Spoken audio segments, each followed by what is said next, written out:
Bueno, muy buenas tardes para todos. Un saludo muy especial.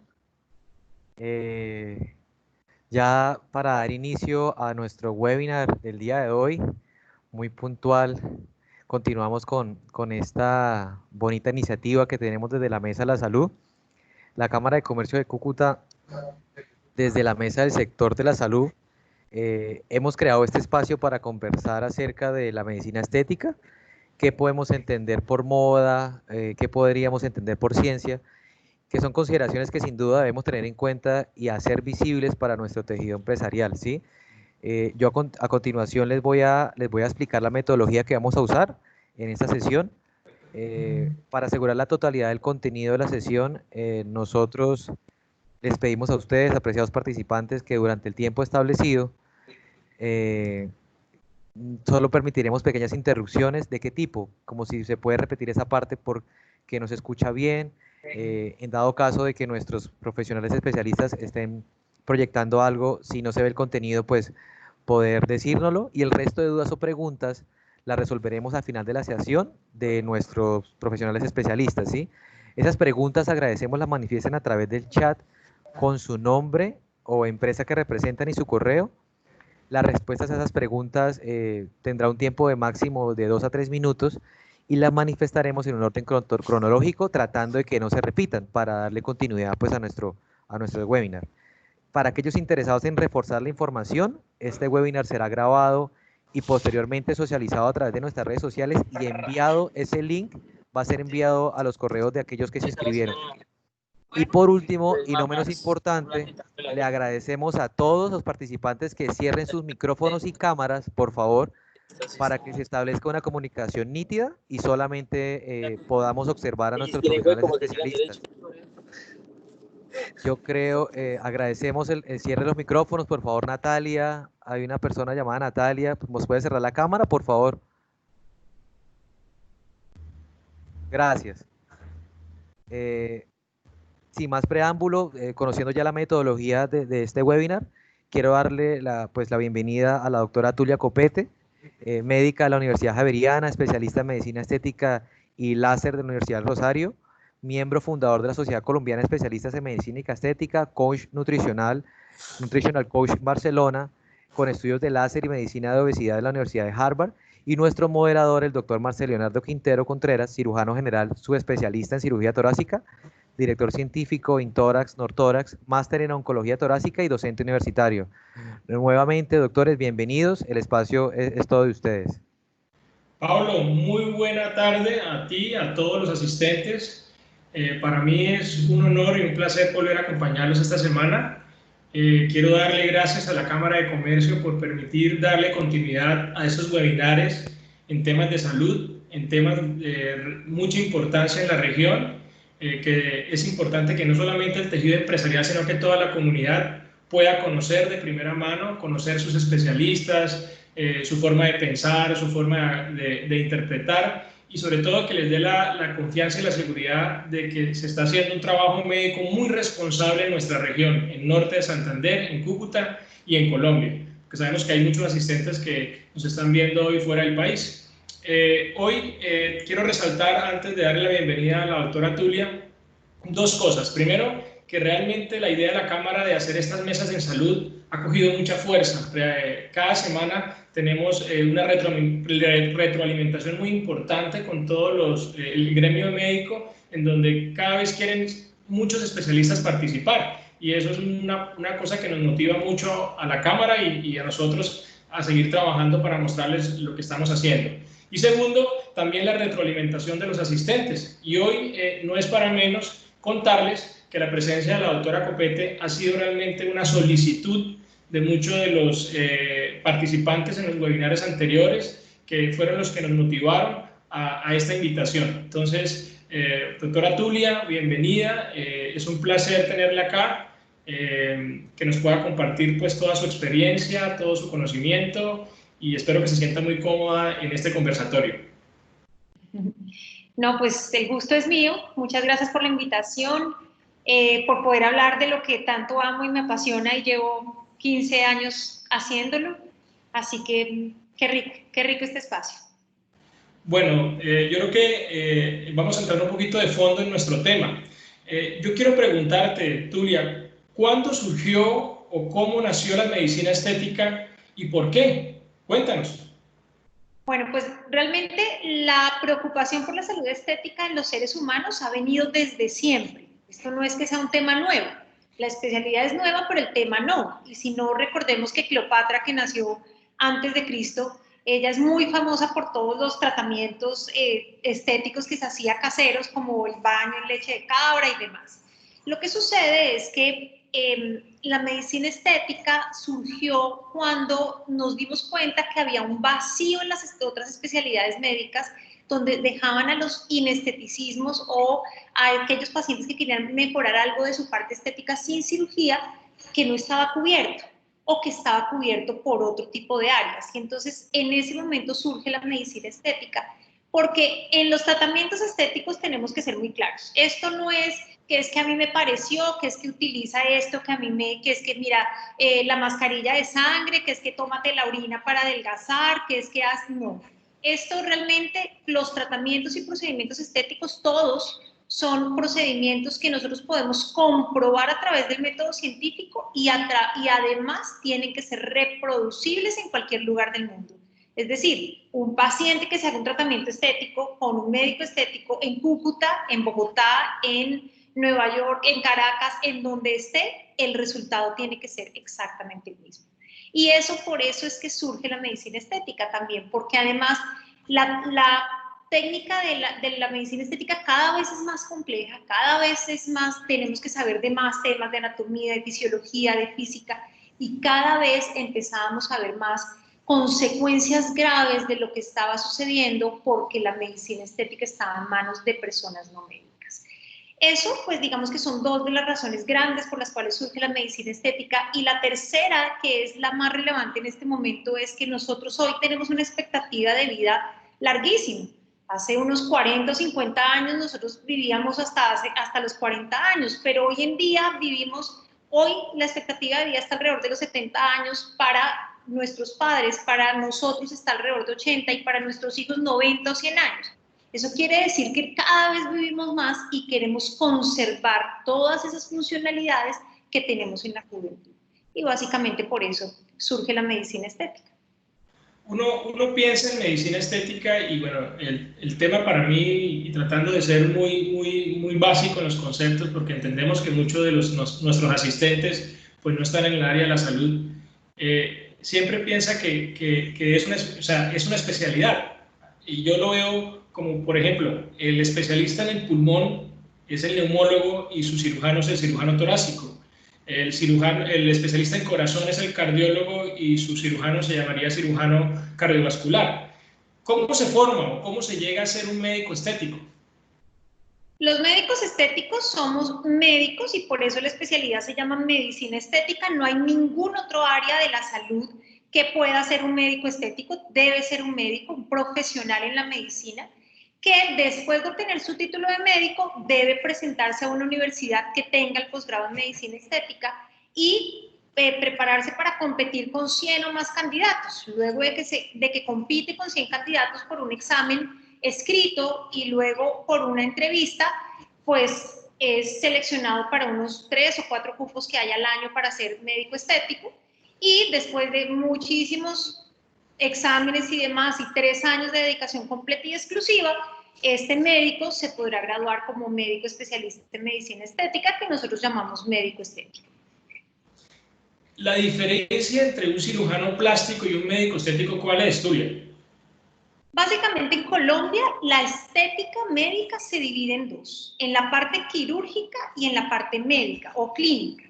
La parte quirúrgica es la que opera el cirujano plástico, el paciente que requiere procedimiento en quirófano. Y la parte no quirúrgica es la que hacemos los médicos estéticos. Nosotros hacemos procedimientos en consultorio mínimamente invasivos que no requieren incapacidad, y eso es básicamente, no hay otro, o sea, o eres cirujano plástico o eres médico estético. Digamos que no hay nada que abarque los dos temas o que esté en el intermedio entre los dos. Esas son básicamente las dos divisiones que tiene la estética médica en nuestro país. Pero tendría más o menos la misma homologación o la comparación, como hablaba anteriormente, entre un neumólogo y cirujano torácico y entre un cardiólogo y un cirujano cardiovascular. La cirugía plástica y la estética terminan siendo dos áreas que se complementan con competencias diferentes, más o menos es lo que te he entendido, ¿sí? Así es. Pero pienso que igual terminan siendo áreas complementarias, ¿cierto? Así es decir, los que somos médicos estéticos son los que son los pediatras y los que operan son los cirujanos pediatras. Los cardiólogos son los médicos estéticos, somos los cardiólogos, los que no operamos, y los cirujanos cardiovasculares son los que hacen la parte quirúrgica. Y así existen en las especialidades médicas muchísimos ejemplos en donde tenemos una parte quirúrgica y una parte médica, donde tenemos muchas cosas en común y hay muchas cosas que hacemos similares, pero tenemos realmente dos puntos de vista completamente distintos de ver y abordar a nuestro paciente. Si entramos un poco más en tu área de la medicina estética como una especialidad médica, ¿qué hace un médico estético? Bueno, lo primero que te tengo que decir es que la medicina estética, la primera sociedad de medicina estética en el mundo se fundó en Francia. ¿Por qué? Porque los europeos son pacientes con una expectativa de vida muy alta y que se envejecen y que tienen muy poca población joven. Entonces, por eso surge por primera vez en Francia, la especialidad y la sociedad de medicina estética en Francia. Luego empezó a crecer y en diferentes países del mundo la especialidad ha crecido y sociedades alrededor del mundo. Hoy contamos con más de 30 sociedades de medicina estética en el mundo. Como es reconocida como una especialidad médica, la tenemos en Colombia, también está en Holanda, también está en Bélgica, así que tenemos varios países que ya reconocen la medicina estética. Bueno, entonces, entrando un poquito más al tema de acción y como buen fan, porque aquí ya cada vez que tengo un invitado en estos webinares yo me apasiono como un participante más. Sabemos que tocaste el tema del envejecimiento, ya algo que nos angustia a todos, la eterna juventud, envejecer con dignidad. ¿Cómo empezamos a envejecer los seres humanos? O sea, ¿qué nos puedes explicar de este proceso que para todos es inevitable? Y tú nos hablas que fue el origen muy importante de tu área. Básicamente los médicos estéticos tenemos dos campos. Un campo es el corporal, ¿sí?, que es el cuerpo, y el otro campo es el facial, que es el rostro. Y en el rostro hacemos rejuvenecimiento y en el cuerpo hacemos adelgazamiento. Claro, con muchas arandelas a cada lado, pero básicamente eso es lo que nosotros hacemos. Resulta que en ambos terminamos haciendo lo mismo, ¿sí? Hay un eje central para ambos, tanto para el corporal como para el facial, y por eso mis pacientes corporales son faciales y al revés, mis pacientes faciales son los corporales. Resulta que nosotros empezamos a envejecernos, y esto lo han dicho miles de estudios, empezamos a envejecernos. ¿Tú a qué edad piensas que nosotros empezamos a envejecer? Desde que nacemos, ¿no?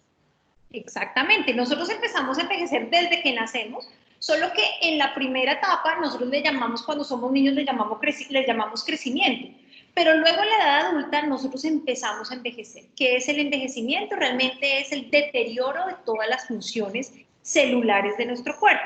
Y resulta que voy a darles 3 ejemplos de cómo nosotros empezamos a envejecer. Resulta que hay unos elementos muy importantes que se llaman los antioxidantes en nuestro cuerpo, y el antioxidante más importante, el más potente de todos, empieza a disminuir su producción después de los 27 años. ¿Sí? Otro ejemplo es que los hombres hacen pico de testosterona y empiezan a producir su hormona masculina desde que son púberes y alcanzan el pico de testosterona hacia los 26 años. De ahí en adelante el pico de testosterona de los hombres empieza a disminuir de forma progresiva y paulatina. Y hacia los 25 años empieza a disminuir el colágeno que tenemos en nuestra piel. Es decir, que nosotros, lo que nos han dicho los estudios hoy en día es que el envejecimiento empieza alrededor de la mitad de la tercera década de la vida, es decir, hacia los 25 años. Perfecto. ¿Existe en ese proceso de que tú nos hablas alguna conducta o algún tipo de acción dentro de la medicina estética que podríamos hablar como envejecer saludablemente, o cómo se definiría esto, el envejecimiento en sus manos? ¿Qué nos podrías hablar del tema? ¿Cómo puedes definirlo ¿Y cómo lo llamarías? Bueno, básicamente nosotros lo que proponemos con nuestro paciente es que como vivimos, si empezamos a envejecer a los 25 y vamos a vivir hasta los 80, 90 o 100 años, como van a vivir nuestros hijos, pues eso quiere decir que nosotros lo que queremos es prolongar o perpetuar todas esas funciones vitales en su mejor estado, en su mejor función. ¿Y qué pasa? ¿Cómo se deterioran esas funciones vitales? Básicamente por una palabra que está muy de moda, que se llama inflamación. Nosotros nos envejecemos por una palabra que se llama inflamación. Entonces, ¿qué es lo que sucede? Nosotros tenemos 3 razones por las cuales nos inflamamos, básicamente, ¿sí? Uno, por comer mal, ¿sí? El segundo es por el estrés oxidativo y el tercero es por alteración de nuestro ritmo circadiano. Esas son las 3 causas que nos producen inflamación. Entonces, cuando yo les hablo de comer mal, ¿qué sucede? Resulta que cuando nosotros comemos comida chatarra y demás, nosotros somos como, nuestro cuerpo es como un globo, como una bomba de estas de piñata, una bomba. Entonces nosotros comemos mal y empieza nuestro globito como a inflarse, ¿sí? A inflarse, a inflamarse. Cada vez que hacemos algo bien, como hacer ejercicio, nuestro globito se desinflama, pero nosotros volvemos a comer mal y se vuelve a inflamar. Y nosotros empezamos a entrar en un estado que se llama una inflamación crónica de bajo grado. Y esto es un paciente que vive crónicamente inflamado, que en general no siente nada, no le duele nada, no se ve nada, no pasa nada, pero que es un paciente que si tiene un trauma o una enfermedad es catastrófico. Entonces tenemos la paciente típica que ha comido muy mal siempre, que está inflamada por su forma de comer y se hace una liposucción y le va terrible a la paciente y le fue terrible en el procedimiento. ¿Por qué? Porque tenía un proceso llamado inflamación crónica de bajo grado. Y eso es a lo que más tenemos que tenerle ojo, porque eso nos produce enfermedades desde los pies hasta la cabeza. Y eso se da básicamente porque comemos mal. En cuanto al estrés oxidativo, lo que sucede es que nosotros lo que hacemos es que respiramos oxígeno.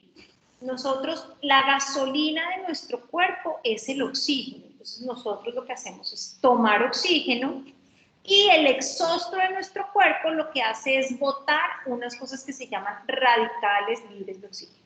Y esos radicales libres de oxígeno, entonces lo que van a hacer es que nos van a envejecer, nos van a oxidar. ¿Qué es la oxidación? Pues es volvernos oxidados con una lata que pongamos a la intemperie. Eso mismo nos pasa a nosotros en nuestro cuerpo. ¿Y qué es lo que pasa con la oxidación? Que perpetúa la inflamación, que es la principal causa del envejecimiento. Y por último tenemos el ciclo circadiano, que hoy ha tomado una importancia enorme, porque el ciclo circadiano es lo que nos determina a qué horas nos levantamos, a qué horas nos acostamos, a qué horas debemos comer, a qué horas debemos, todo, digamos que, y entonces hoy por las pantallas, por la luz artificial, nosotros tenemos alteración de este ciclo circadiano.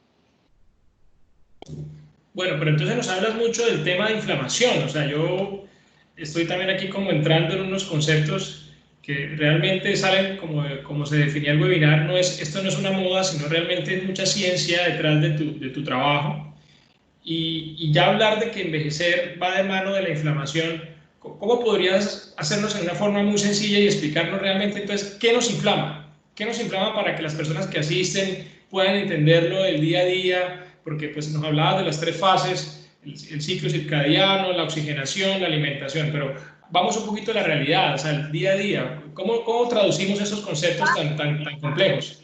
Básicamente lo que nos inflama es comer mal, ¿sí? ¿Qué es lo que sucede? Nosotros en nuestro intestino tenemos una cantidad de microorganismos que llamamos microbiota, que antes se llamaba la flora intestinal. No sé si te acuerdas que nosotros antes le decíamos flora intestinal en la universidad. Hoy ya no se llama la flora intestinal, hoy se llama la microbiota.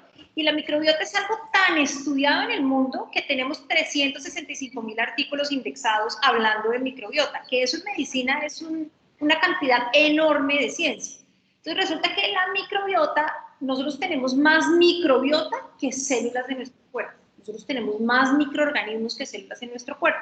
Y resulta que esa microbiota intestinal es la encargada de que cuando nosotros comemos, esa microbiota sana lo que va a hacer es digerir ese alimento que nos comimos y producirnos metabolitos. Y esos metabolitos es lo que nosotros realmente podemos hacer. No es al revés, que nosotros pensábamos que nosotros comíamos y lo que comíamos nos quedaba a nosotros. No, nosotros nos comemos es lo que produce nuestra microbiota. Por eso la microbiota hoy ha tomado un papel tan importante. Tanto es así que, por ejemplo, pacientes con con enfermedades del colon muy graves, como colitis pseudomembranosa, colitis ulcerativa, los están tratando con trasplante de materia fecal para que cambien su microbiota, ¿sí? Y resulta que en adelgazamiento, y para los médicos que me estén escuchando, es que doctora, yo no adelgazo con nada. He hecho todas las dietas, todos los intentos y yo no me adelgazo. Claro, cada vez que ese paciente o esa paciente hace un intento por adelgazar comiendo en forma inadecuada, es un paciente que está matando su microbiota. Entonces es una microbiota que no se va a adelgazar, no nos va a ayudar a adelgazar. Y hay una paciente muy especial para mí, que no sé si ojalá me esté viendo, hace unos 6 o 7 años, para adelgazar, duramos 3 meses recuperando su microbiota para que empezara a perder un kilo. Finalmente, una vez logramos recuperar su microbiota, ella logra perder los 25 o 30 kilos que terminó perdiendo. Entonces, es así de importante la microbiota.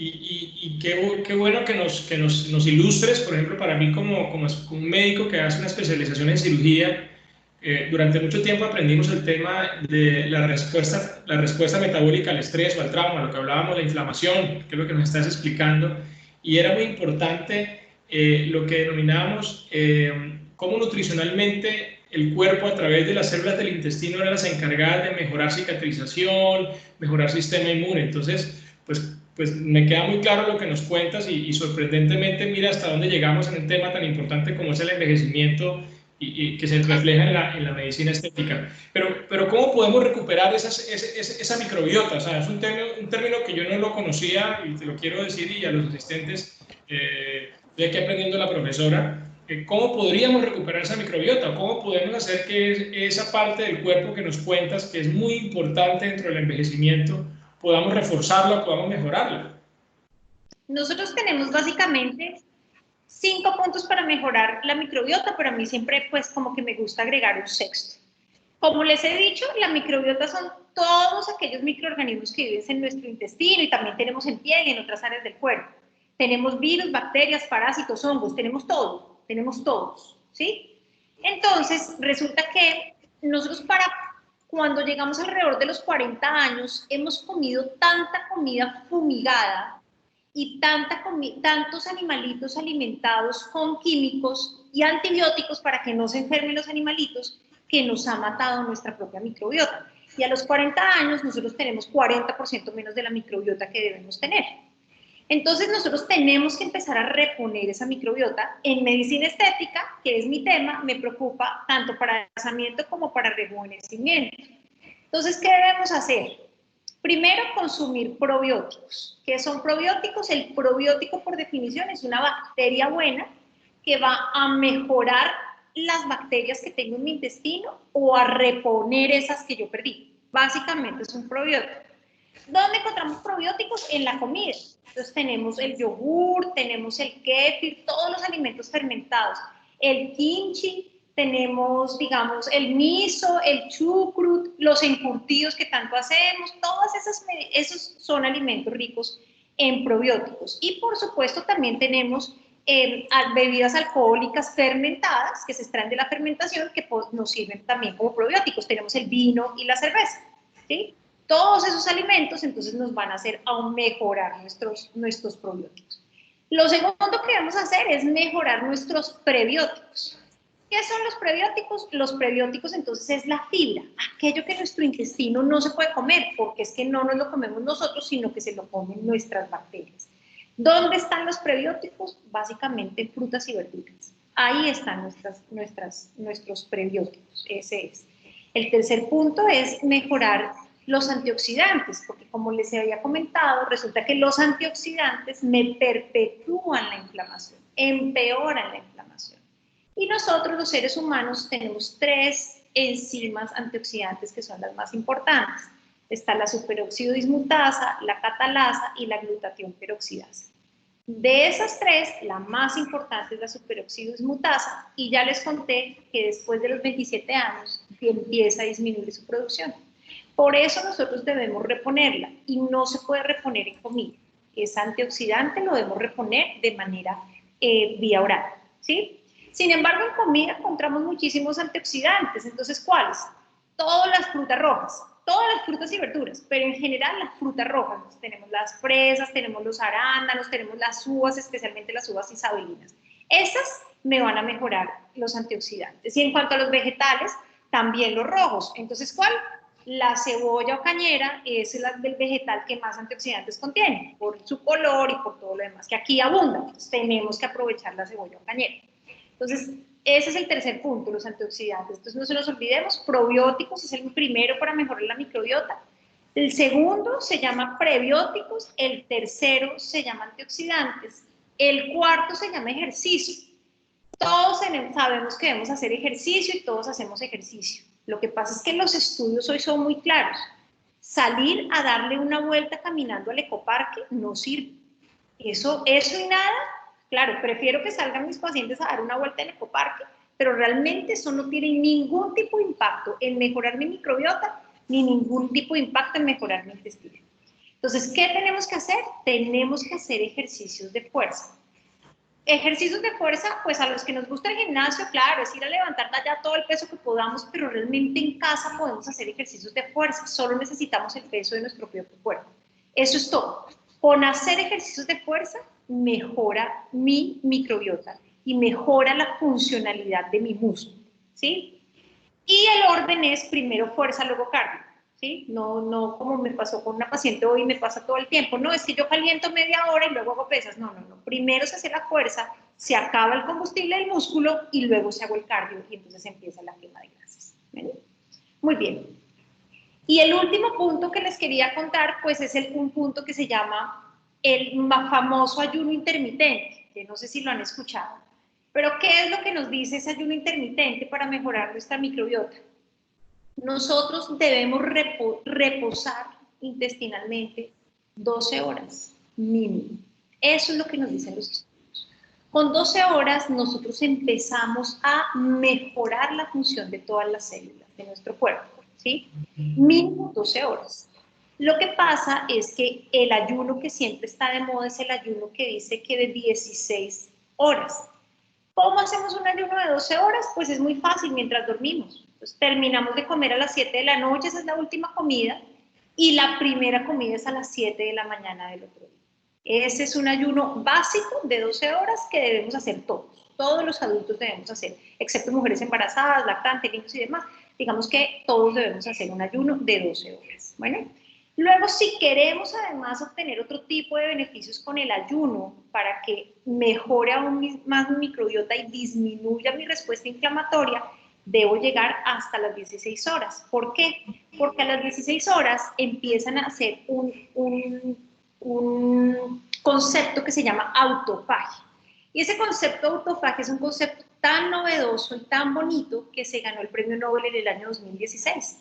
Y lo que dice es que después de que nosotros entramos en unas 16 horas de ayuno, nuestro cuerpo va a empezar a comerse y a reciclar esas células que están dañadas en nuestro cuerpo.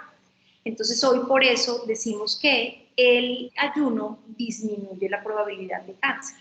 No hay estudios todavía en cáncer y ayuno, en pacientes que ya tienen cáncer, pero en disminución de cáncer sí, en disminución de envejecimiento, en disminución del peso. Hay estudios clarísimos y con mejoría de todo el perfil metabólico, con mejoría del colesterol, de los triglicéridos, del azúcar y demás. Entonces, digamos que esos puntos son muy claros para que eso los podemos hacer todos en casa para mejorar nuestra microbiota intestinal. Pero hay un último punto que para mí es muy importante y es no nos automediquemos. El antibiótico mata nuestra microbiota.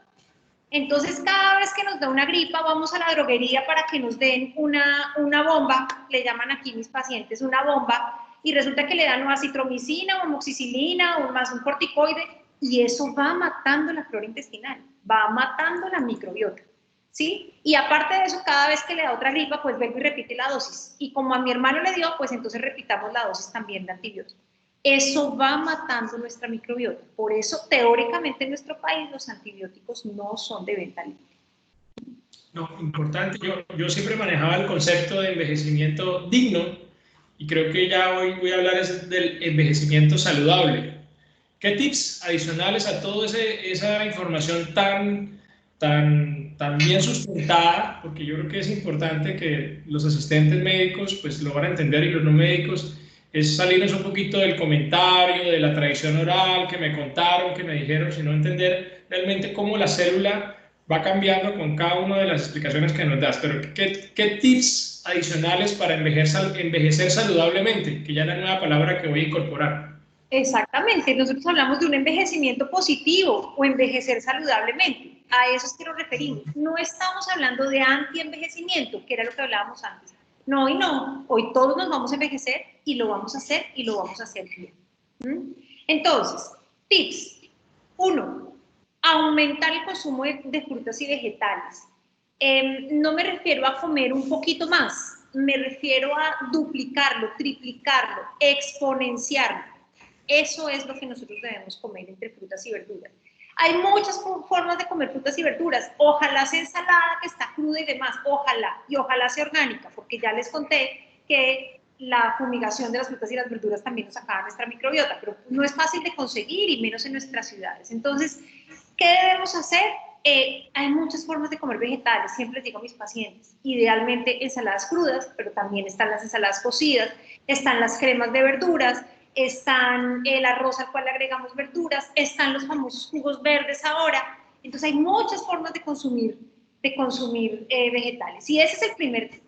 El segundo tip es hacer ejercicio de fuerza. Vuelvo y les insisto, ay sí doctora, es que yo salgo a caminar todos los días media hora. No, si no vamos a hacer ejercicio, claro que prefiero que salgas media hora a caminar.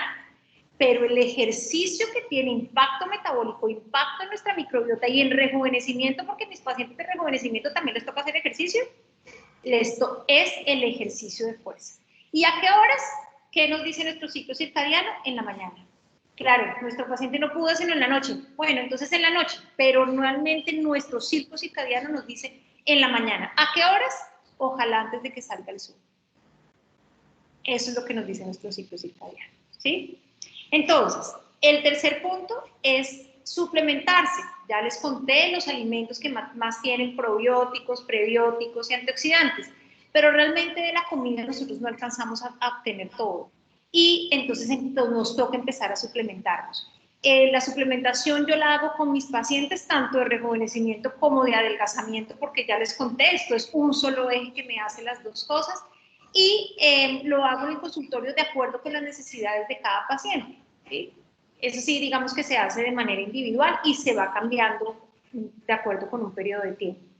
Y definitivamente decirles que que nuestro peso y nuestra piel dependen de nosotros, dependen de lo que nosotros hagamos con nuestra microbiota. Eso es lo que hoy sabemos. Como les digo, 365.000 estudios en el mundo hablando de microbiota y más de 60.000 estudios hablando de microbiota y obesidad no pueden estar equivocados. Es ahí donde está la clave, en la microbiota. Esto no es moda, no es el remedio casero, no es el agua de cáscara de naranja, no, es la respuesta está en nuestra microbiota. Entonces, todo lo que nos explicas, que es súper contundente y no tengo duda en el tema, ¿cómo vamos? Cuando a mí me hablan de medicina estética, yo siempre pienso, Botox, hay que colocarse Botox. Entonces, ¿está mal el Botox y centrarnos en la microbiota o qué nos puedes decir del tema? Pues resulta que el Botox es un derivado de una bacteria, ¿sí? Entonces, para que vean que la medicina estética todo viene de bacterias, entonces el Botox es un derivado de una bacteria, ¿sí? De una toxina de una bacteria.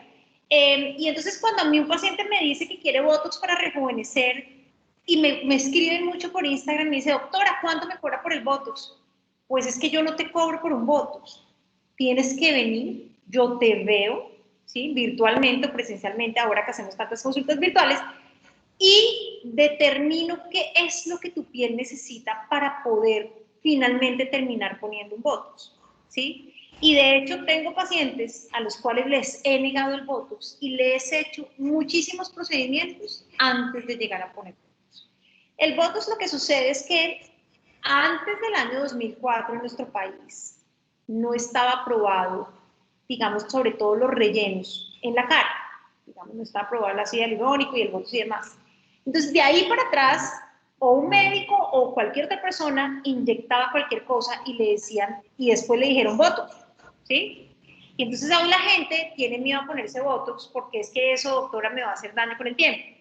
Solo para decirles, porque el Botox lo usamos en medicina en más de 100 enfermedades, en revistas indexadas hay 180.000 artículos sobre Botox. Y en sobre Botox y rejuvenecimiento hay más de 11.000 artículos. Entonces, por eso es que el Botox no es una moda, el Botox es ciencia. Hay muchísima ciencia detrás del Botox y hoy en día hasta los psiquiatras hacen estudios sobre Botox porque han demostrado que al poner Botox en sitios específicos de la cara disminuye la depresión en el paciente. Entonces, entonces no es solo es por eso es que quiero ponerme Botox, quiero rejuvenecer, sí, pero tengo que ver cuál es tu estado general para poder llevar a cabo un proceso de rejuvenecimiento saludable. No es poner Botox, eso no es lo que hacemos los médicos estéticos. Esa es la parte técnica del médico estético. El médico estético analiza al paciente y todo su contexto para terminar de decidir poner Botox. Exacto, tenemos que salirnos entonces de ese concepto, no sé si esté bien la palabra usada, facilista, de que voy a que me coloquen Botox simplemente porque quiero un resultado cuando desconozco todo lo que puede estar pasando detrás de ese resultado. Y tal vez como lo entiendo es que si logramos realmente cambiar todas esas recomendaciones o tips que nos diste de envejecer saludablemente, pues seguramente el Botox va a quedar mejor si se llega a necesitar. ¿Sí? Exactamente, entonces eso es como el mensaje que te recibo, ¿no?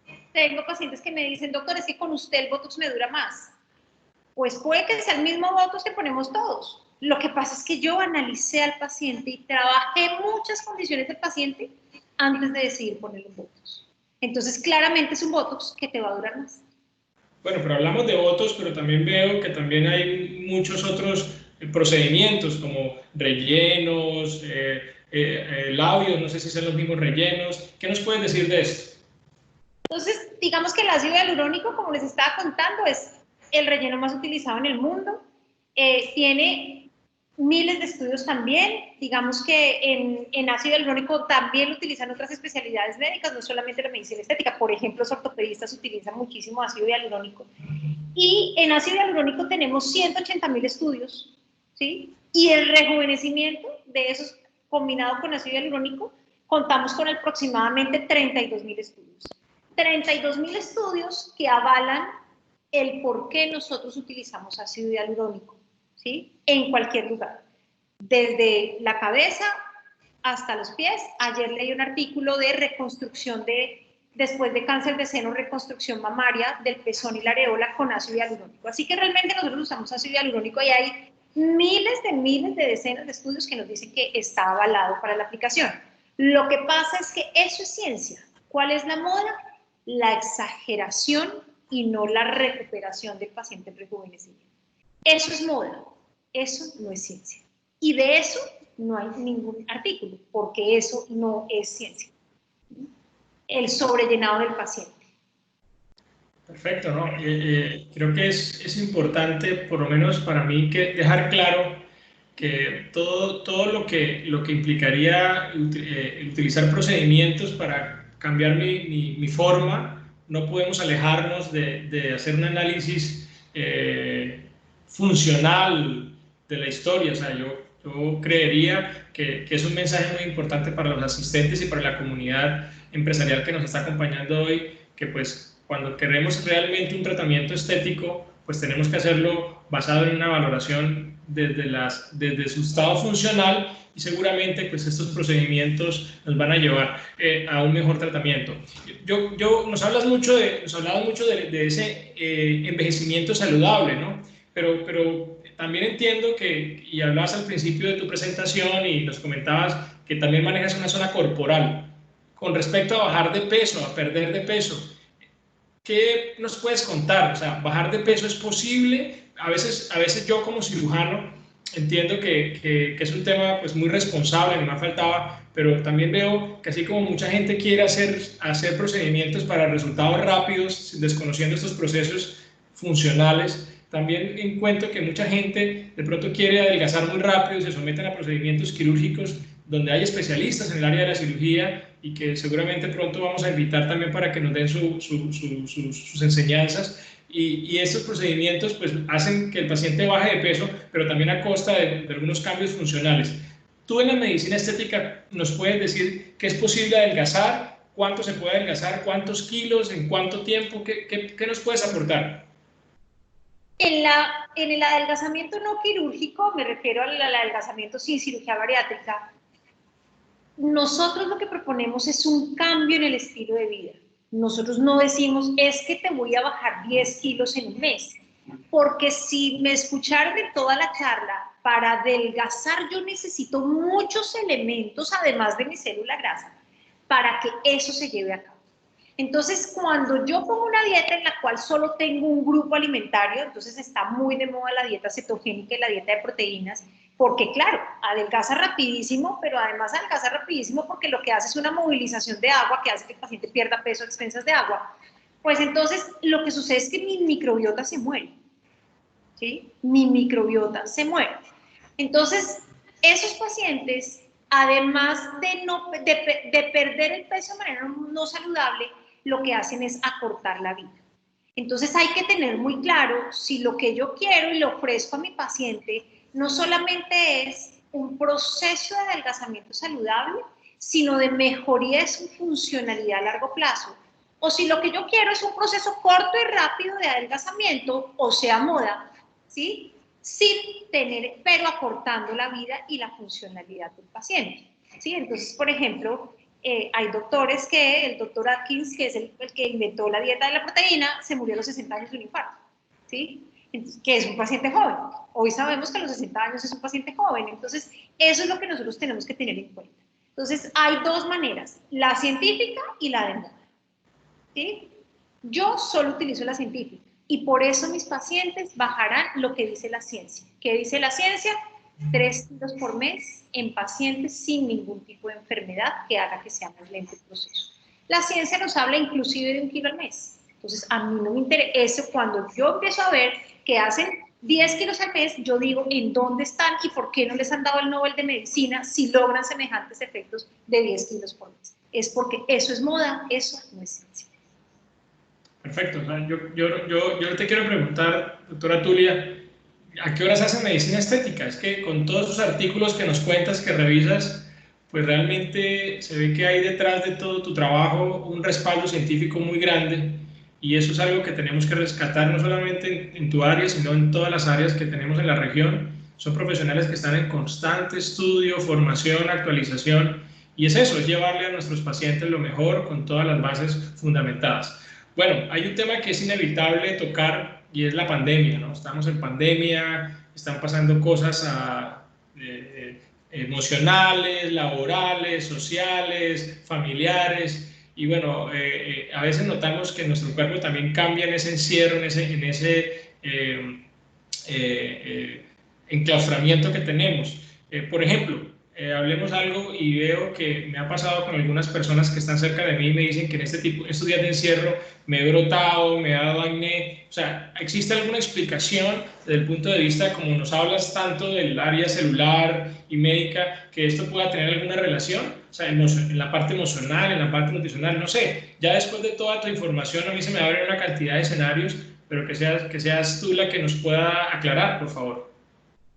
Resulta que hay un tema muy interesante y es que, por ejemplo, más de la mitad de las consultas virtuales que he hecho es de acné del adulto. ¿Qué es el acné del adulto? Es el acné de los pacientes que hacen acné después de los 25, 30 años. Y resulta que en la cuarentena todo el mundo se le exacerbó el acné del adulto. Y entre otras cosas vemos que, claro, estamos comiendo mal. No necesariamente estamos comiendo bien. Entonces resulta que al comer mal, pues nuestra microbiota cambia. Y las hormonas sexuales, tanto femeninas como masculinas, su último paso para quedar activadas la hacen las microbiotas intestinales. Entonces, cuando nosotros comemos mal y esa microbiota se altera, pues nuestras hormonas se alteran y entonces nos da el acné hormonal del adulto, que es el acné típico que da aquí en la parte inferior de la cara, que también compromete la región submandibular. Entonces, claramente, la cuarentena nos ha traído, no estamos llenos de acné del adulto por alteración de la microbiota intestinal. Perfecto. Bueno, ¿y qué está pasando entonces hoy en día con la medicina estética y el COVID? ¿Existe alguna relación? Ustedes, pues, como especialistas, ¿qué nos puedes compartir de toda esa información científica, gremial que está sucediendo, sobre todo a nivel científico? ¿Qué nos puedes decir? Bueno, digamos que en el COVID a nosotros nos pasaron dos cosas como médicos especialistas. Una es que entendimos otra vez que lo que nosotros hacemos es, el eje de lo que nosotros hacemos es la inflamación.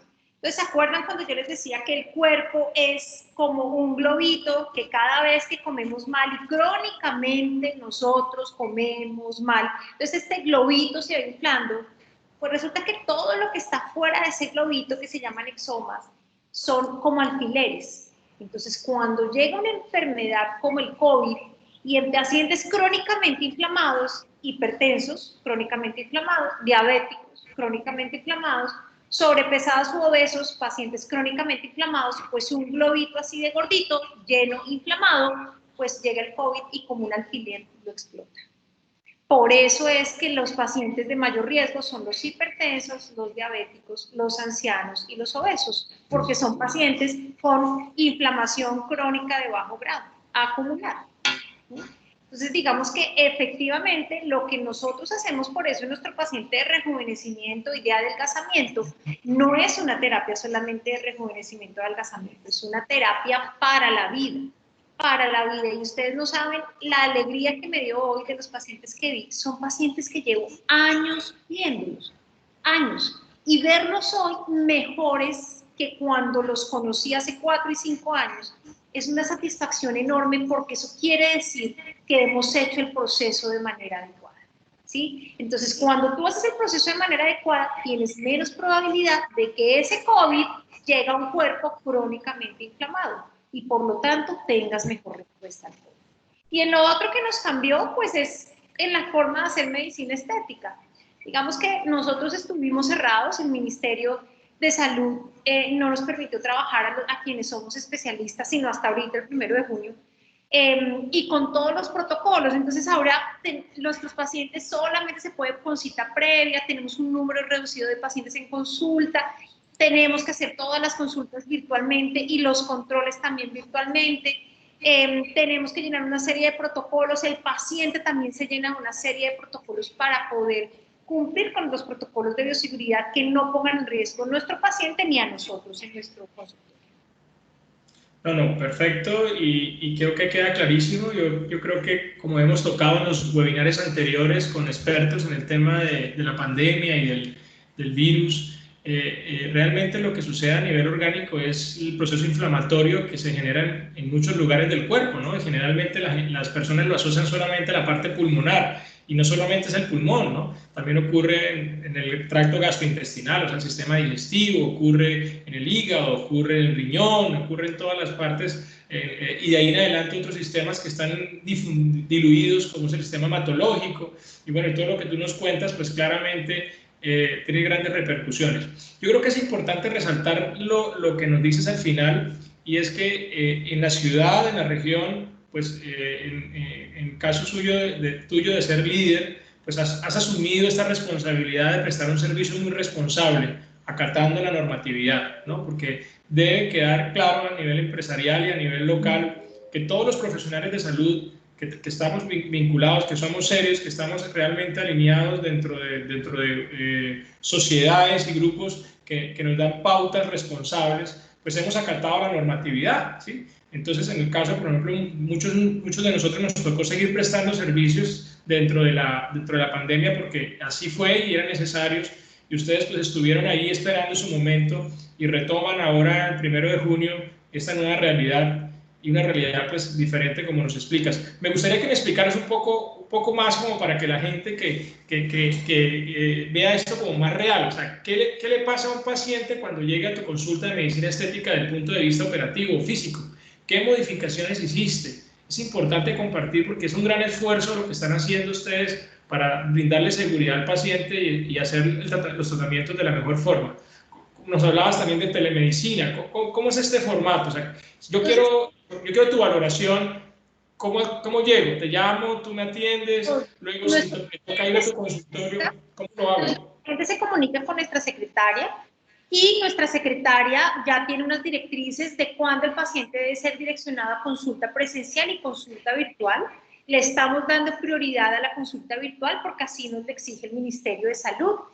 Y lo que hacemos entonces es, una vez agendamos la consulta virtual y definimos qué procedimiento requiere nuestro paciente, la secretaria le hace una lista de chequeos sobre síntomas de COVID o factores de riesgo como pacientes que han estado infectados por COVID o factores de riesgo que convivan con pacientes en riesgo como hipertensos, diabéticos, obesos o ancianos.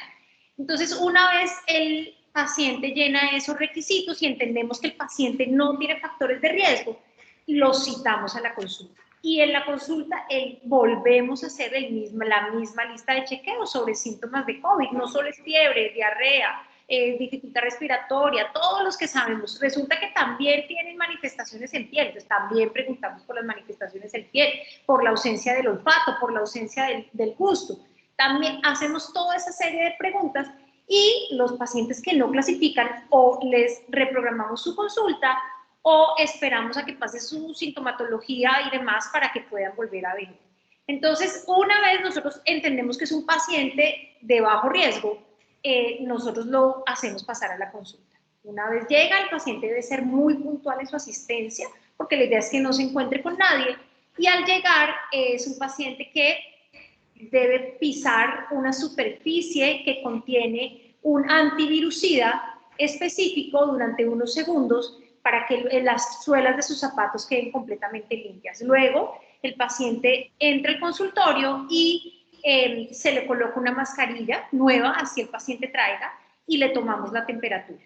Determinamos de acuerdo con la temperatura si el paciente tiene la temperatura, pues digamos que es un factor cardinal en la infección por COVID, y lo hacemos seguir. Como ya nosotros en consulta virtual sabemos a qué viene el paciente, casi que el paciente no está en sala de espera, sino que se ubica directamente en el consultorio. Antes de entrar al consultorio le hemos puesto una bata y un gorro y el tapabocas que trae desde que entra al consultorio. Luego, el paciente debe lavarse las manos y el rostro para poder hacer el procedimiento. Una vez hacemos el procedimiento, pues digamos que en el procedimiento lo realizo yo y siempre estoy asistida por una enfermera. Y en ese procedimiento la enfermera también tiene todos los protocolos. Entonces tiene una bata desechable, el paciente tiene una bata desechable, yo tengo una bata desechable, así que por cada paciente son 3 batas desechables. Y nosotros lo que hacemos es que una vez realizamos el proceso, nos cubrimos con nuestra careta, con nuestra máscara, con todo lo que tenemos que tener, monogafas para hermetizar la zona de la cara, las zonas de las mucosas que son las zonas de riesgo. Realizamos el procedimiento, el paciente retira su bata, la bata se desecha, se lava las manos y el paciente se va. Y luego volvemos a llamar al paciente unos días después para preguntar nuevamente por síntomas de COVID. Bueno, hay una cosa que quisiera, porque me quedó clarísima la ruta, eso le llamamos ruta hoy en día, la ruta son los caminos que hace pues, cada paciente en cada proceso, en este caso médico, ¿no? Pero al ingresar, él antes nos hablabas que él se lava las manos cuando va a comenzar el procedimiento, pero también me imagino, y no sé si lo viaste, pero es importante dejarlo claro que al ingresar a cualquier lugar también se hace un aseo de manos. ¿Estoy en lo correcto? Hay jabón, hay antibacterial al entrar, o sea, en la puerta hay un antibacterial y en la sala de espera hay lavado de manos. O sea que el paciente, antes de empezar el procedimiento, ha tenido 3 higienes de manos. Claro. ¿Y por qué hago la observación? Porque hablábamos hace 8 días precisamente en el webinar de actualización de la pandemia, y es que no podemos negar que los pilares básicos en el manejo en este momento en cualquier área es todo lo que tiene que ver con mi aislamiento y distanciamiento social y todo lo que tiene que ver con mi protección y aseo. Entonces, El uso de mascarilla y lavado de manos en cualquier escenario, no solamente médico, sino escenario comercial, laboral, debe ser algo que no podemos dejar de transmitir en estos espacios de salud. Yo creo que es muy importante. Lo otro, yo no sé cómo lo veas, pero bueno, quiero compartirlo y que sea el momento, y es cómo esta pandemia, aparte de cambiar un estilo de vida, cómo también se incorporó a los procesos de procedimientos. Por ejemplo, en mi caso como cirujano, después de decir que el paciente tiene una indicación de una cirugía, después de considerar lo que él es apto y que él acepta el procedimiento, hoy en día le incorporamos un cuarto elemento que se llama la consideración COVID, y es que el paciente sea consciente que en este momento, independientemente que tengamos permiso o no, cualquier procedimiento tiene un riesgo adicional de poder tener o contraer el COVID. Y eso no es que ocurra porque en el lugar, en la clínica, se quiera que eso suceda, sino porque ya es una condición que existe y que ya es muchos los pacientes asintomáticos que pueden portar el virus y que no lo saben y lo pueden ir diseminando. Entonces, nosotros ya hoy llenamos un consentimiento especial donde al paciente se le aclara que en este momento es imposible poder decir que no se pueda contraer en cualquier lugar del mundo. Simplemente que todas estas rutas que tú nos cuentas, que las hacemos en muchos lugares, en muchas clínicas y el Hospital Hernán Meos, están hechas para disminuir las probabilidades. ¿Ustedes también ya manejan un consentimiento, manejan una consideración especial? Hay un consentimiento especial de COVID donde le explicamos al paciente que está realizando su procedimiento, que no es de urgencia, sino electivo, es un procedimiento que el paciente desea realizarse y que realmente nadie sabe, porque nadie en el mundo sabe qué va a pasar si un paciente después de un procedimiento estético adquiere la enfermedad, ¿sí? Entonces, que lo hacemos consciente de eso, que eso puede suceder. Entonces, el paciente sí nos firma el consentimiento para poder hacer cualquier tipo de procedimiento. Bueno, yo aquí me he concentrado mucho en tu presentación y en toda tu información y se nos pasó la hora volando. Pablo, quería preguntarte si tenemos alguna pregunta, alguna inquietud para compartírsela a la doctora Tulia. Sí, doctor Marcel, pues yo también la verdad estoy bastante entretenido con toda esa buena información que nos están compartiendo. Mirando el chat, doctora Tulia, doctor Marcel, hay dos inquietudes. Diría el asistente o el invitado César, nos habla de que él no volvió a bajar, asumo que no volvió a bajar de peso, ¿sí? ¿Qué le pudiésemos decir, doctora Tulia, digamos, de pronto en la práctica, por qué una persona no volvió a bajar de peso o qué podemos como guiarlo a esa persona o invitarlo bueno, hagamos, le dejo el espacio pues para poder aclararle a César qué podría hacer. Hay que revisar. Es una pregunta que nos hacíamos todos. No puedo bajar, ¿qué hacemos? Exacto. Digamos que hay que tener en cuenta hay varios temas. Uno es que nuestro hipotálamo, que es una partecita de nuestro cerebro que está por allá escondidita, es el que manda. Y nuestro hipotálamo, cuando nosotros bajamos de peso, nuestro hipotálamo se pone en alerta y emite señales para que nosotros o no perdamos peso o lo recuperemos, ¿sí? Entonces, digamos que el estancamiento es absolutamente normal en cualquier tipo de proceso de adelgazamiento. Hay pacientes que arrancan el proceso de adelgazamiento en estancamiento, o sea, arrancan y no bajan y no bajan y no bajan. Pacientes que bajan 10 kilos y luego se estancan y luego bajan los otros 10. Hay pacientes que se estancan al final, que es, digamos, lo más común. Cuando nos faltan muy pocos kilos, nuestro cerebro se defiende por si acaso llega una enfermedad, y eso es algo filogenético que tenemos ahí de millones de años de evolución, que nosotros esos últimos kilos no los perdemos para que por si llega una enfermedad tengamos reserva para poder defendernos y poder sobrevivir a la enfermedad. Entonces, digamos que eso es lo primero. Eso es lo normal. El estancarse en un proceso de adelgazamiento es lo normal y es la defensa normal de nuestro cerebro. Hay estudios donde mostramos que el neurotransmisor que produce hambre se produce más después de que perdemos peso. O sea, nuestro cerebro hace todo para que lo reganemos. Entonces, no volver a perder peso es lo normal, ¿sí? ¿Qué tenemos que hacer? Definitivamente tenemos que volver a mirar ese proceso de adelgazamiento en qué puede estar fallando nuestro paciente, porque una de las cosas que me pasa muy frecuentemente es que el paciente cree que los cambios de hábitos son mientras está conmigo, ¿sí? Y resulta que nosotros no proponemos un proceso de adelgazamiento parcial. Nosotros proponemos un proceso de adelgazamiento a largo plazo y de por vida. Entonces es un paciente que ya sabemos que su microbiota no volvió a comerse la ensalada, no volvió a comerse, a tomarse jugo verde, no volvió a, pues es un paciente que no tiene una microbiota para volver a adelgazar. ¿Sí? Es un paciente que se conforma con ir a cambio, no es que yo estoy haciendo 25 minutos de spinning todos los días, pero no está haciendo fuerza, pues ya sabemos que es un paciente que no se va a adelgazar, porque ya sabemos que el cardio no funciona para eso, funciona para otras cosas. Entonces, digamos que hay demasiados factores que pueden influir, pero en cada paciente hay que reevaluar y estudiar el caso de por qué eso puede pasar. Perfecto, doctora, muchas gracias. Nadia nos manifiesta sueño y peso. Nos deja un signo de interrogación.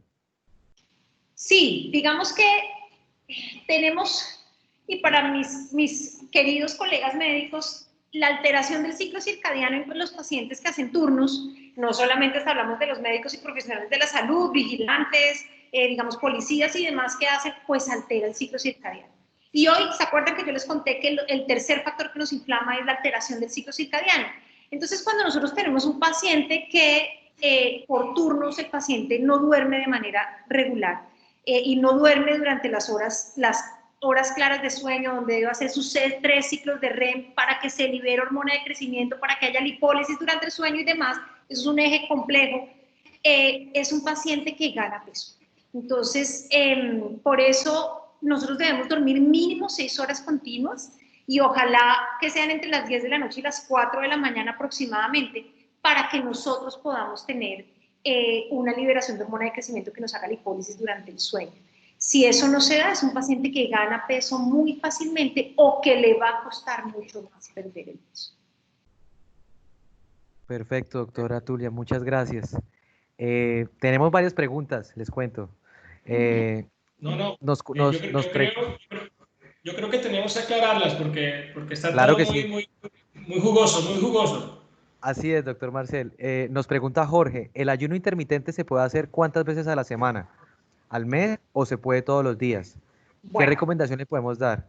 Entonces, digamos que ahora el ayuno intermitente está de moda, pero resulta que, les cuento mi caso personal, a mí después de las 4 de la tarde es muy raro que me dé hambre, digamos que tiene que ser una circunstancia muy especial para que yo coma después de las 4 de la tarde. De tal manera que ahora que salieron los estudios de ayuno intermitente, pues me doy cuenta que yo llevo años haciendo ayuno intermitente. Entonces, cuando nosotros queremos iniciar un paciente en ayuno intermitente, como yo les contaba, yo a todos mis pacientes los inicio con 12 horas y eso es una premisa hoy en día para mis pacientes, y es que se coman su requerimiento calórico en las horas que deben comer, que idealmente deben ser 8, pero yo las inicio con 12 horas comiendo, 12 horas no comiendo. Lo que hacemos es entrenarse, digamos que uno se entrena en ayuno intermitente. Entonces uno empieza con 12 horas, ¿sí? Y cuando tú ya te sientes capaz de hacer las 12 horas sin hambre, porque los primeros 8 a 10 días son los días de mayor hambre, las oleadas de hambre, que lo que hace uno entonces es darle líquido al paciente, porque a veces confunde la sed con el hambre. Después de que eso pasa, entonces empezamos a aumentar paulatinamente. Entonces, por ejemplo, 2 días a la semana, entonces pasamos a 14 horas. Y cuando ya el paciente nos tolera las 14 horas, pasamos a las 16 horas, que es lo que nos dice la teoría, que es donde hay autofagia. Entonces, digamos que todos debemos tratar de llegar a las 16 horas, pero claro, comiendo 8 horas, es decir, de 8 de la mañana a 4 de la tarde y parar a las 4 de la tarde para volver a comer a las 8 de la mañana del otro día no es fácil. Entonces, por eso nosotros siempre hacemos el ayuno. Y ahora bien, hay pacientes más avanzados, por ejemplo, yo hago ayuno los fines de semana de 20 horas. ¿Sí? ¿Por qué? Porque duermo más, porque estoy con mis hijos, etcétera, etcétera, entonces paso más horas. Entonces, mínimo 12, máximo 20, y pues obviamente hay pacientes que hacen más entrenamiento, más de 24 horas. Entonces, digamos que a mí lo que me parece con mis pacientes es que no debe ser una presión de que es que yo mañana tengo que dejar de comer durante 16 horas. Eso es muy difícil, eso se entrena. Mínimo 12 horas. ¿Cuáles horas? Las horas en las que dormimos. Entonces, si dormimos 6, 7, 8 horas, pues solo nos quedan 2 horas antes de acostarnos y, por ejemplo, 2 horas después de levantarnos, o 3 horas antes de acostarnos y 1 hora después de levantarnos. Y eso son 12 horas. Y así vamos paulatinamente. Hay muchas técnicas de hacer ayuno intermitente. Otra técnica, por ejemplo, es un día hago 12 horas, al otro día hago 14, al otro día hago 16 y me devuelvo. 12, 14 y 16 y me devuelvo 12, 14 y 16. De tal manera que esto es dinámico, el ayuno intermitente. Hoy sabemos que mínimo 12 y eso es obligación para todos los adultos. Pero ¿hasta cuántas horas? Eso sí es individual en cada paciente. O sea que si ya estamos entrenados, o sea, supongamos que tú nos dices que arranquemos de un ayuno de 12 horas, lo podríamos hacer todos los días, de todas las semanas, de todos los meses y de todo el año. Entonces, parte de la pregunta que nos hacía Jorge Humberto, o sea, ¿cuántas veces a la semana? Si hacemos las 12 horas, podemos hacerlo todos los días. 365 días de 12 horas. Las otras horas de más ya depende de cada paciente. Perfecto, doctora. Natalia nos dice lo siguiente, ella baja muy rápido de peso y se demora en subir, doctora Tulia. Solamente nos manifiesta eso. Yo creo que ella nos querrá decir qué podrá hacer para eso, o qué debería hacer para de pronto subir un poco de su peso. Mi especialidad es adelgazamiento, digamos que no aumento de peso, pero lo que yo hago cuando un paciente, por ejemplo, y me pasa, pacientes que empezamos, todo el mundo quiere ser joven, bello, flaco, ¿sí? Entonces, resulta que cuando tengo pacientes que empiezan a adelgazar, y llegan a un punto donde su hipotálamo, ¿se acuerdan de lo que les hablé en el cerebro? Manda, y él sigue bajando de peso, y sigue bajando de peso, y son pacientes que tenemos con 5, 6, 7 kilos menos de lo que les habíamos propuesto inicialmente. Entonces, lo que yo hago es aumentar la densidad calórica de ese paciente. ¿Qué es eso? Con el mismo número de comida, darle más calorías. Entonces, le pongo un poquito más de aceite, le pongo un poquito más de proteína, le pongo, sí, para que es un paciente que consuma un poco más de calorías en su dieta normal para sostener ese peso y que el paciente no siga bajando. Perfecto, doctora Tulia, muchas gracias. Manuel Latorre nos manifiesta lo siguiente, es una pregunta bastante puntual. Él nos habla del tema de la hidratación. ¿Existe un consumo mínimo de agua para disminuir la carga de radicales libres? Nos habla. Eso es una pregunta muy interesante, Manuel, gracias por tu pregunta.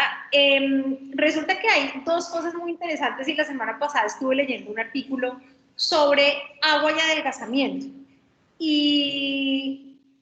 Y es un metaanálisis médicamente es el estudio más grande que hay, reúne todos los estudios que hay en el mundo sobre un tema determinado. Entonces, cogieron todos los estudios que hay en el mundo sobre agua y adelgazamiento y se dieron cuenta que cuando reemplazaban cualquier tipo de bebida por agua, pues era un paciente que se adelgazaba. Y pues me parece que la respuesta es obvia, o sea, si yo me voy a tomar una gaseosa, un jugo de fruta y demás por agua, pues claramente mi ingesta calórica disminuye y pues claramente yo tengo que perder peso. Pero cuando yo tengo una dieta normal y adiciono agua, realmente eso no tiene ningún tipo de impacto en pérdida de peso. Cuando yo realmente puntualmente y haré la tarea, la relación agua-antioxidantes no la he leído. Agua-antioxidantes no la he leído. ¿Qué es lo que yo he leído? Cuando nosotros tenemos una dieta basada en como debe ser frutas, vegetales y demás, el consumo de agua es de los 2 litros que nosotros debemos consumir. Es decir, nosotros no necesitamos agua adicional para consumirnos los 2 litros de agua que todo el mundo nos dice que debemos consumir. Pero cuando tenemos una dieta alta en chatarra, esa es una comida que está deshidratada. Y esa comida deshidratada nos aporta muy poca cantidad de agua. Entonces es un paciente que sí va a terminar necesitando más agua. Entonces digamos que eso es lo que he leído del agua, ¿sí? Entonces tomar más agua no adelgaza, ¿sí? Pero puntualmente agua antioxidantes, digamos que esa relación no sé la respuesta. Perfecto. Doctora, el mismo Manuel, digamos, podemos para añadir a esa pregunta, ya no está relacionada con la hidratación, pero nos habla de una preocupación en torno a su familia. La mayoría de las mujeres de su hogar fueron diagnosticadas con hipotiroidismo entre los 26 a 30 años, ¿sí? Esa alteración hormonal que produce muchas manifestaciones, ¿puede acelerar el proceso de envejecimiento, doctora? Sí, definitivamente sí puede acelerar el proceso de envejecimiento, porque la tiroides es una glándula que produce la hormona tiroidea, que es fundamental para que el manto hidrolipídico de la piel se conserve. Entonces es una piel que se vuelve mucho más seca, y una piel más seca pues es como si ustedes cogieran un papel y lo arrugan, ¿sí?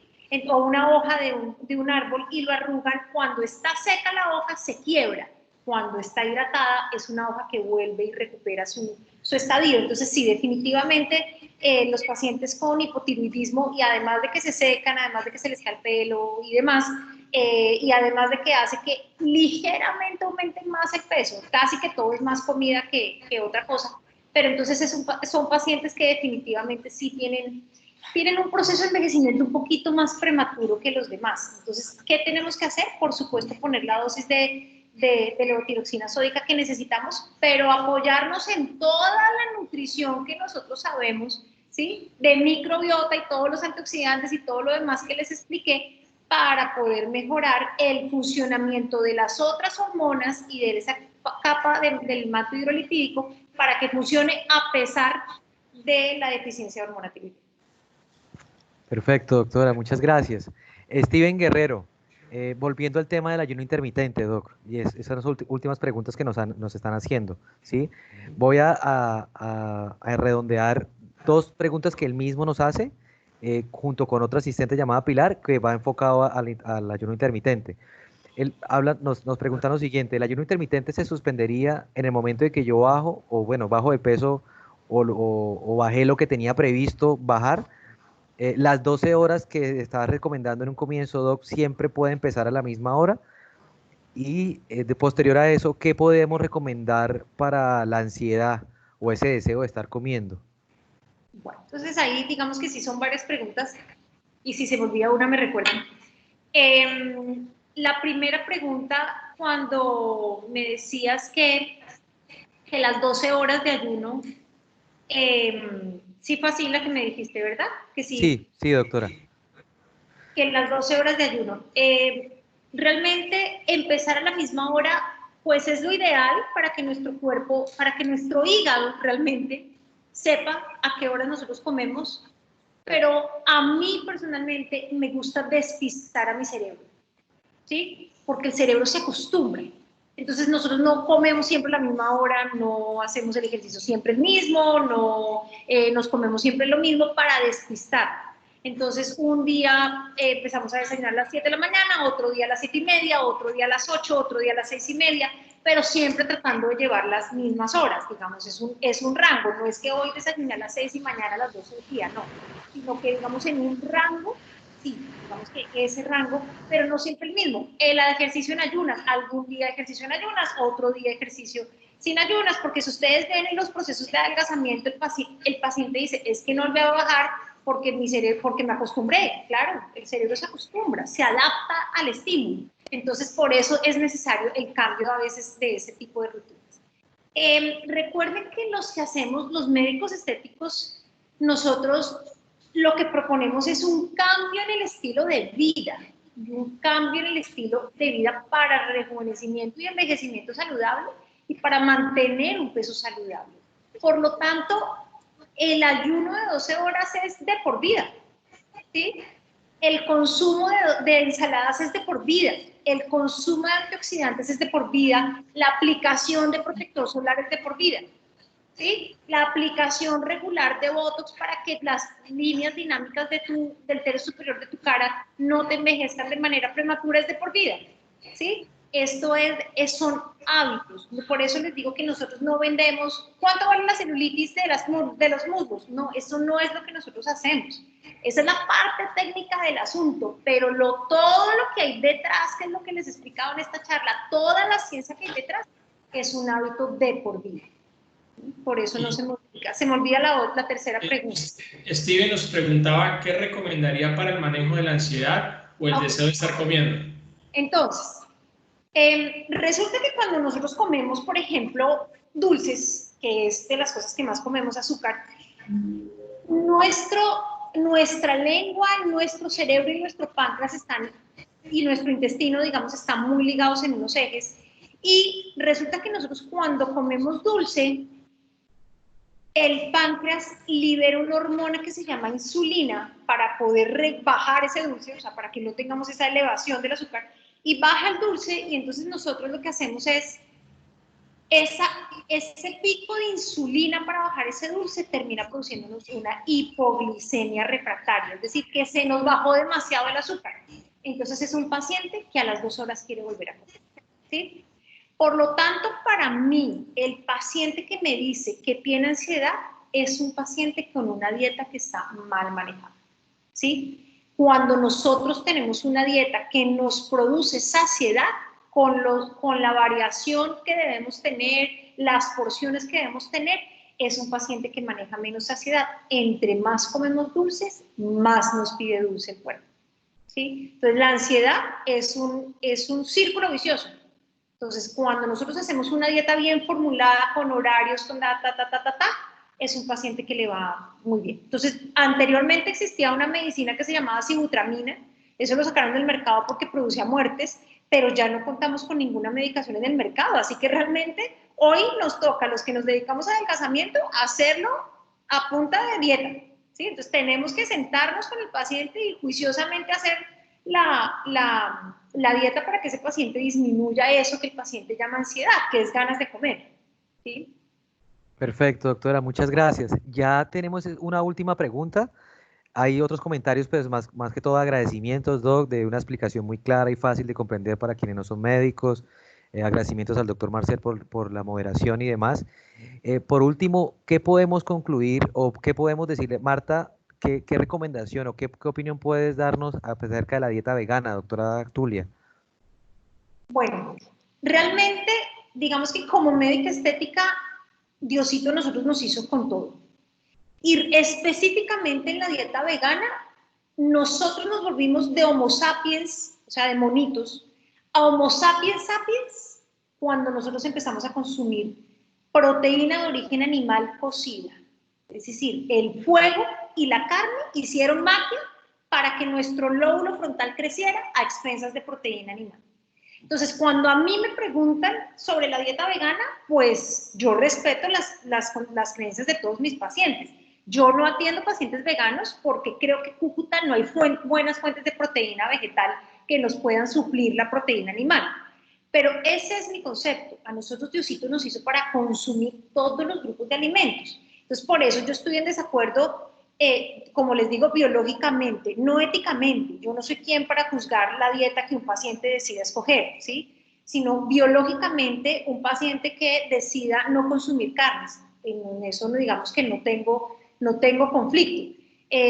Pero vuelvo, insisto, nosotros, y esos pacientes veganos pues tienen insuficiencia de vitamina B12, que es la única que podemos obtener a través de la proteína de origen animal y nos toca suplementarlos.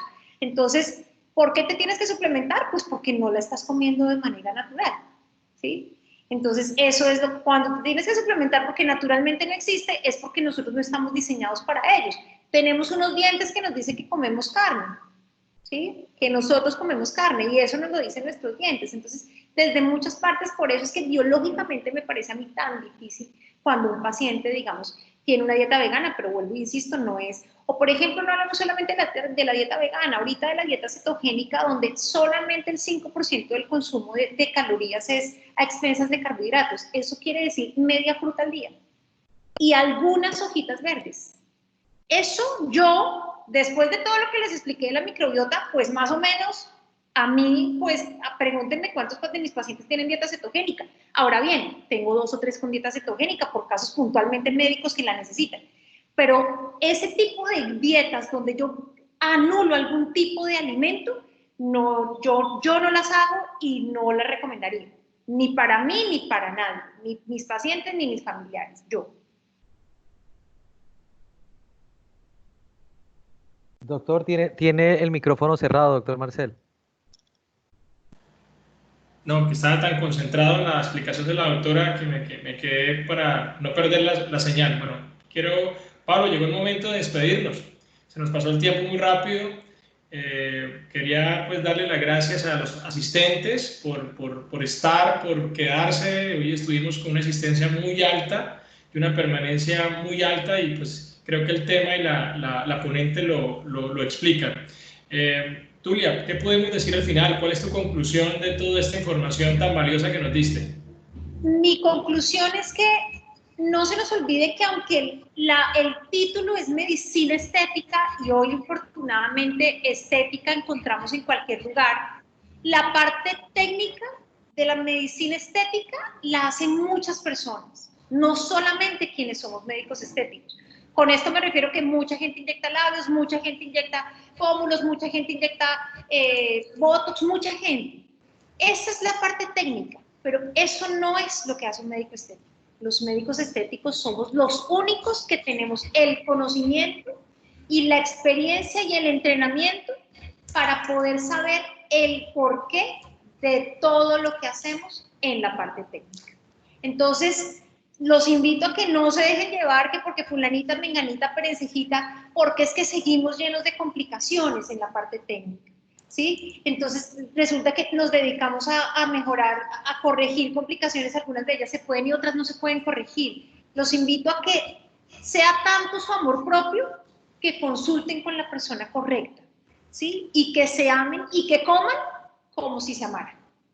Esa es mi conclusión. Muy claro, yo también quiero pues resaltar a profesionales como tú que están aquí en la región, que llegaron para quedarse, donde escogieron a Cúcuta no como una oportunidad, la escogieron como un proyecto de vida y no tengo duda de eso.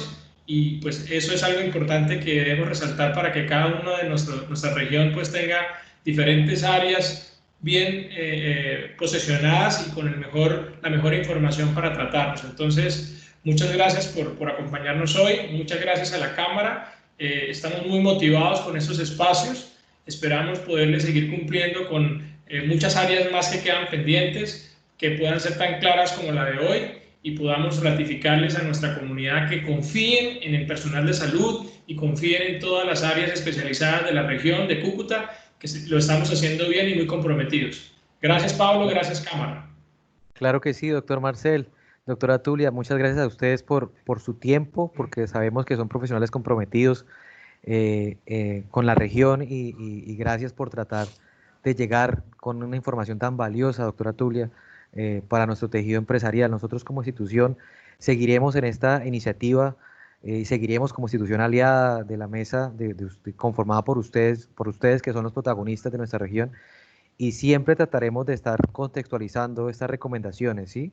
Continuaremos siendo ese aliado de manera estratégica, buscando siempre fortalecer el fortalecimiento y la mejora continua para una mejor competitividad en nuestro departamento, en nuestra región. Muchas gracias nuevamente, muchas gracias a todos ustedes asistentes. Hasta un próximo encuentro. Feliz tarde. Feliz tarde, muchas gracias a todos. Gracias.